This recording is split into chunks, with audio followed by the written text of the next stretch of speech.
ماینکرافت ولی شما در ازای هر لایکی که میکنین کیفیت بازیمون بهتر بشه.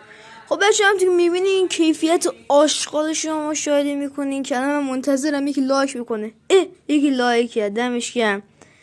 خب بچه اون بالا که میبینین زدم 1 یا 2 3 کلا 3 تا شیده مختلفه که کیفیتاشون فرق میکنه.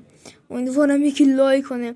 و این فرقای بلاک ها رو میبینین که با اون شید در اول با این شیدش فرقی کرد. داخل کانال روبیکا من گذاشتم این شید رو. بچه یه حسی دارم احساس کنم یکی دیگه لایک کرد. لایک نکرد کردش.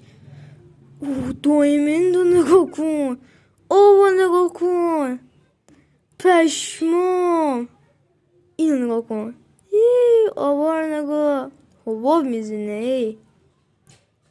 پشمام عجب شیده. اصلا به نظر من اون وسطی از همه بهتر بود، شیده شماره 2. حالا شما نظرتون رو داخل کامنت ها بهم میگین 1 یا 2 یا 3 کدوم شیده رو انتخاب میکنین. داخل کانال روبیکا من گذاشتمش ولی نگو فرقی کرد. خیلی نظر من زشت شده. بچه کانالم حتما دنبال کنین، لایک و سابسکرایب یادتون نره.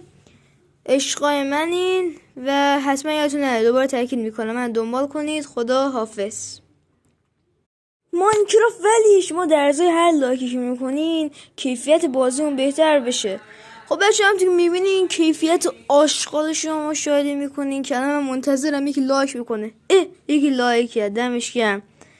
خب بچه اون بالا که میبینین زدم 1 یا 2 3 کلا 3 تا شیده مختلفه که کیفیتاشون فرق میکنه. امیدوارم یکی لایک کنه. و این فرقای بلاک ها رو میبینین که با اون شید در اول با این شیدش فرقی کرد. داخل کانال روبیکا من گذاشتم این شید رو. بچه یه حسی دارم احساس کنم یکی دیگه لایک کرد. لایک نکرد کردش. دایمند رو نگاه کن. نگاه کن. پشمام. اینو نگاه کن. آوا رو نگاه. حباب میزنه. پشمام عجب شیده.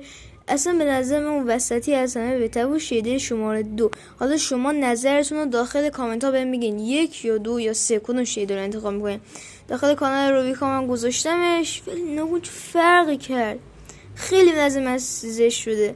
بچه کانالم حتما دنبال کنین، لایک و سابسکرایب یادتون نره. عشقای منین و حتما یادتون نره، دوباره تاکید میکنم من دنبال کنید. خدا حافظ.